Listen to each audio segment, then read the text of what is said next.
Bonjour à tout le monde et à tous. Aujourd'hui, je vais parler de Soro Kibafori Guillaume et les élections de 2020. À l'approche des élections de 2020, la terre du feu président Félix Houphouët-Boigny est en train d'afficher un climat électoral de tension, très alléchant entre des fils d'un même pays pour une cause présidentielle entre des titans, mais qui fait déjà peur aux Ivoiriens. Parce que cette cause présidentielle entre des candidats qui sont prêts à tout sur les passages. Alors, méfions-nous, chers Ivoiriens. Par exemple, tel que l'ex-premier ministre Soro Kibafori Guillaume, qui est en train d'organiser des meetings, des réunions, des voyages partout à travers le monde entier. Peut-on dire que Soro est en train de rouler à 200 km à l'heure? Oh, il va très vite. Le temps nous le dira. Alors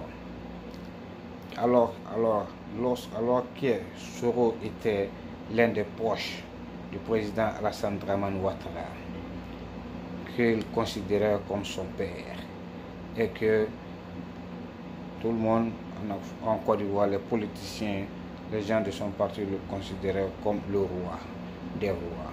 Et aujourd'hui, on voit que l'un de ses fils, qui est Soro Kibafori Guillaume, aimerait être président, lui aussi, à la place du vrai roi, qui est le vrai président, Alassane Dramane Ouattara.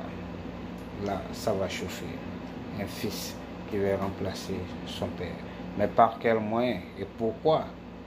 C'est de ça qu'il s'agit. Alors, à mon avis, Soro a choisi d'être candidat à l'élection présidentielle de 2020. Peut-être qu'il a vu que le président Alassane Dramane Ouattara, puisque dans un moment le président Alassane Dramane Ouattara avait dit qu'il avait l'intention de passer le flambeau à une nouvelle génération.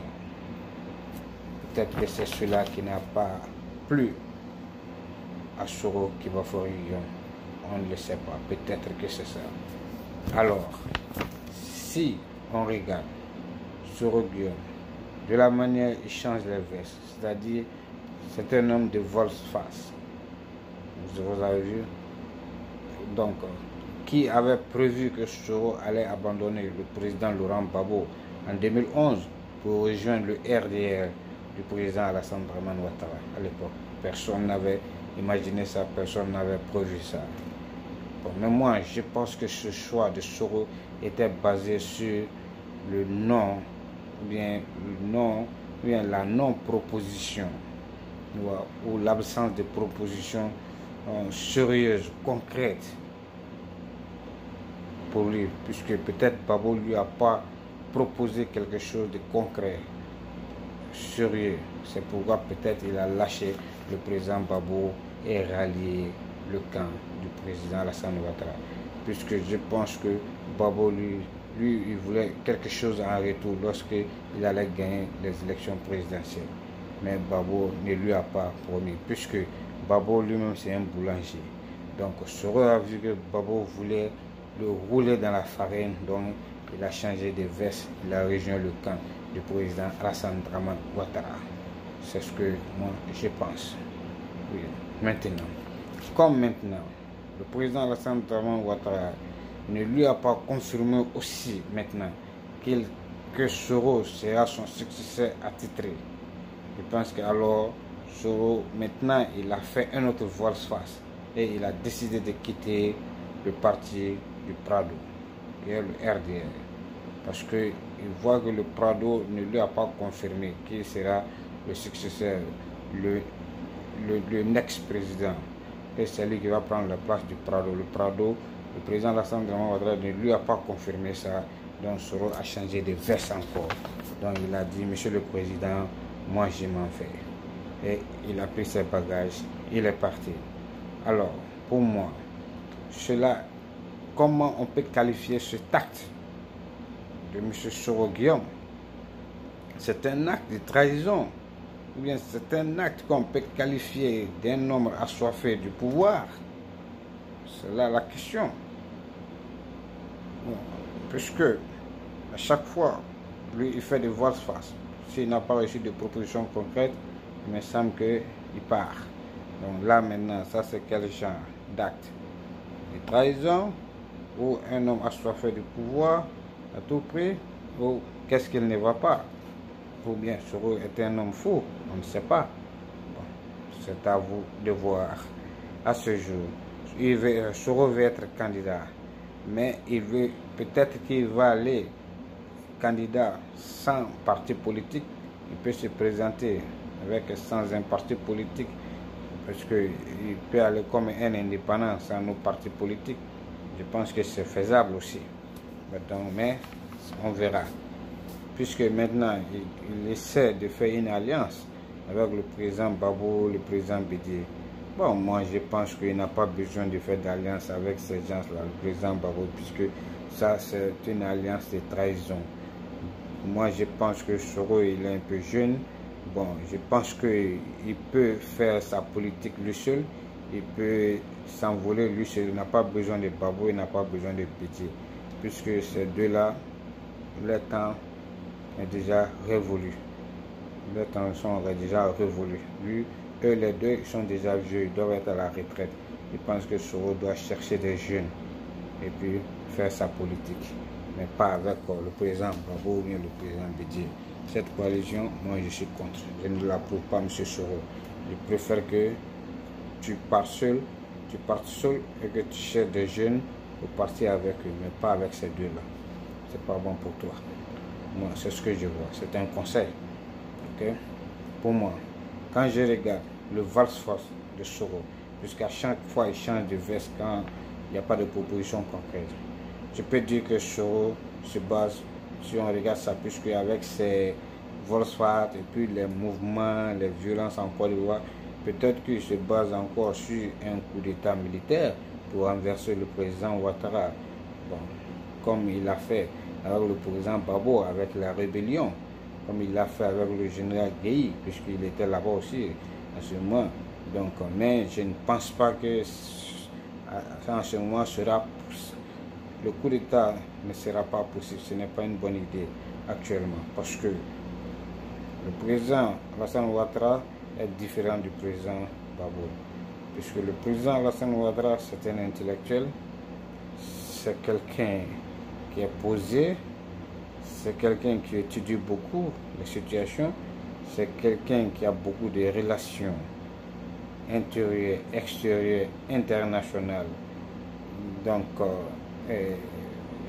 et il a des enfants, les Ahmed Bagayoko, les Gon Coulibaly, les Amon Tano, les Big Togo, c'est des enfants qui sont compétents, ils sont vaillants et ils surveillent tout. Donc je ne pense pas que un coup d'État sera la bienvenue, parce que je ne pense pas que ça va marcher, M. Soro.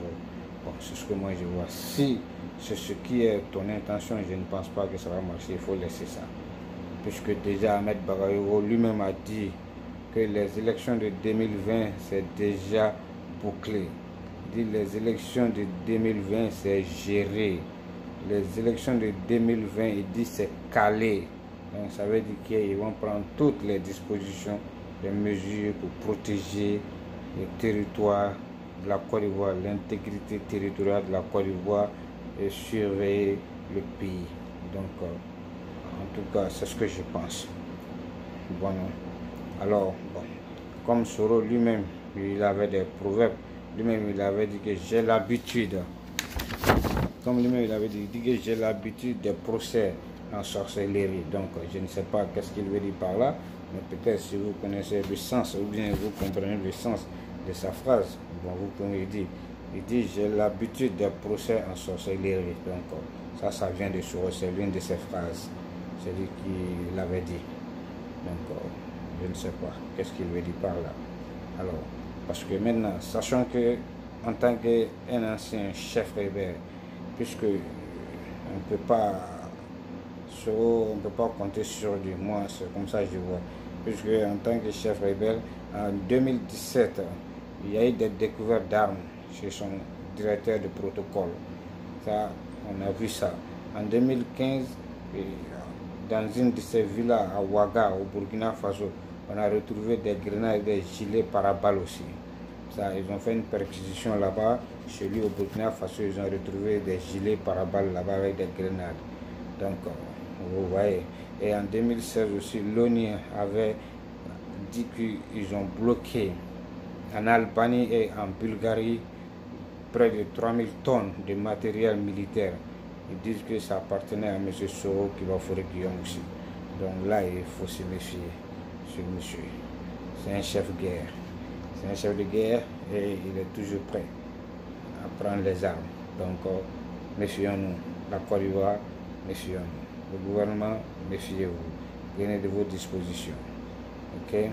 Alors, c'est pourquoi j'ai dit on doit se méfier. Peut-être même que quand il était président de l'Assemblée, tout ça, les mutineries à répétition qui se faisaient en Côte d'Ivoire, peut-être qu'il était à la base aussi. Bon, je ne sais pas, je ne dis pas que c'est lui, mais depuis qu'il a quitté le gouvernement, moi je n'entends plus de mutineries. Vous avez vu, donc qui sait s'il était à la base aussi. Donc le temps nous le dira, c'est à voir. Ok, donc je suis en train de faire une analyse sur les trucs de Soro et que pour qu'on puisse voir vraiment si c'est l'homme idéal pour la Côte d'Ivoire, pour gérer la Côte d'Ivoire. Je pense que là le gouvernement doit tout faire pour prendre des mesures pour ne pas qu'on ait ces gens de troubles, de la violence, un coup d'État, les tueries, nous n'en voulons plus ça. Donc préparez-vous, monsieur le ministre Ahmed Bakayoko Mbak, puisque Soro peut-être va revenir.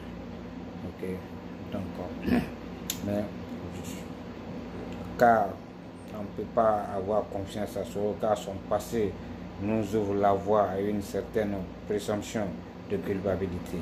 Voilà. Parce qu'on ne sait pas, il peut revenir déstabiliser le gouvernement, le pays, ou venir par un coup de force encore, former notre rébellion, des trucs comme ça et essayer de revenir. Donc c'est pourquoi je pense que le gouvernement doit prendre des mesures de précaution. On doit surveiller, de verrouiller pour ne pas qu'on ait ces gens de troubles encore, puisque nous ne voulons plus de guerre, pour les tueries, mettre le pays en état, tout ça, on n'a plus le temps pour ça. C'est ce que je voulais dire au gouvernement et au ministre de la Défense, Ahmed Bakayoko, qu'il soit très très vigilant. Okay? Parce que c'est la Côte d'Ivoire. Nous, on aime notre pays. On ne veut pas du désordre dans le pays. Et puis, rappelez-vous que en 99, lors du coup d'État contre le président Henri Konan Bédié, Soro était là encore, il s'était allié au général Robert Gueye, pour ça aussi. Donc, vous avez vu, il était dans tout. Donc, sachez que, et puis encore dans le gouvernement du président Babou, parce que Soro a occupé des fonctions là-bas, parce qu'il a blagué le président Babou, qu'il allait l'aider aux élections, que le président Babou allait gagner les élections, et en retour, le président Babou devait lui donner des postes, quelque chose. Donc, le président Babou lui a offert beaucoup de positions, de postes, puisqu'il a été ministre de la Communication, ministre d'État, il a été ministre de la Reconstruction et de la Réinsertion. Tout ça sous l'ère Babou. Il a occupé toutes ces fonctions-là. Il a été Premier ministre aussi du président Babou aussi. Donc, les gens se rappellent.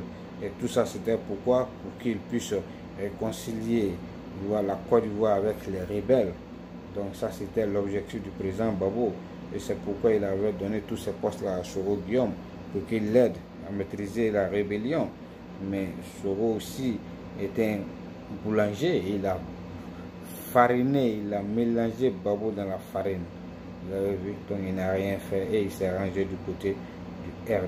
Il est parti du côté d'Alassane Ouattara. Parce qu'il a vu que après toute la guerre, si Babou gagnait, lui n'avait rien à voir. Peut-être Babou même allait le rouler encore dans la farine aussi. Donc c'est pourquoi il a changé de côté. C'est ce que je vois. Puisque après avoir vous donné tous ces postes-là, pourquoi vous quittez la personne? Il y a quelque chose qui ne va pas. Et on doit savoir. Alors pour cela, pensez-vous que si on prend tous ces trucs, vous pensez que Soro est-il l'homme idéal pour diriger la Côte d'Ivoire? C'est la question. Voilà. Parce que comme lui-même, il avait dit un moment, quand on est au pouvoir, on doit être humble. Donc, est-ce que Soro, c'est un homme humble? Il est humble? c'est à voir. Moi, je ne sais pas. Peut-être qu'il est humble ou il n'est pas humble, on ne sait pas. Est-ce que quand il sera au pouvoir, il sera un homme humble, comme lui-même il le dit? Là, il y a question aussi, puisque on ne peut pas vraiment se fier trop à un chef rebelle, parce qu'ils peuvent changer du jour au lendemain. Vous voyez, donc c'est là le problème. Donc maintenant, est-ce que les Ivoiriens doivent suivre Soro? Est-ce que les Ivoiriens doivent voter pour Soro? Est-ce que les Ivoiriens doivent choisir Soro comme leur président? Est-ce qu'il pourra gérer la Côte d'Ivoire? Il pourra amener la paix, il pourra amener la réconciliation? La Côte d'Ivoire pourra être un pays démocratique avec Soro à la tête, puisque lui, il aime les armes. Donc, je ne sais pas. Et puis maintenant, vous voyez, parce que le comportement de l'homme, c'est un homme imprévisible. C'est ce que je vois dans son parcours. Un homme imprévisible qui change de veste à tout moment. Donc, c'est en choisissant le baiser de Judas, Soro peut-il apporter la paix en Côte d'Ivoire? Vu son parcours, est-ce que c'est un homme qui est capable d'amener la paix, la réconciliation, le développement, travailler sur l'économie et mettre les Ivoiriens à l'aise? Pensez-vous que Soro est cet homme? Quand vous regardez son parcours que je viens de dire, pensez-vous qu'il est l'homme idéal, l'homme humble, comme il se dit lui-même? Donc, c'est là la question. C'est de ça que je voulais parler aujourd'hui, pour qu'on analyse le parcours de Soro, de ce que je viens de dire, si c'est lui qui doit être à la tête de l'État ivoirien. Parce que car actuellement, le gouvernement qui est en place, le gouvernement du président Alassane Ouattara est en train de faire un bon travail. L'économie marche bien, le pays est en chantier, l'émergence, les routes, tout et tout, on voit que ça va, les universités, les bus, les universités, les autoroutes, les ponts, l'économie, la création des emplois pour les jeunes, le projet, on voit tout ça. Donc, maintenant, est-ce que le président Ouattara sera candidat à sa propre succession en l'an 2020? On ne sait pas. Qui est-ce qu'il va choisir comme son successeur? On ne sait pas pour le moment. Mais tout ce que je sais que le RHDP est un parti très soudé, organisé, avec une bonne politique à la base.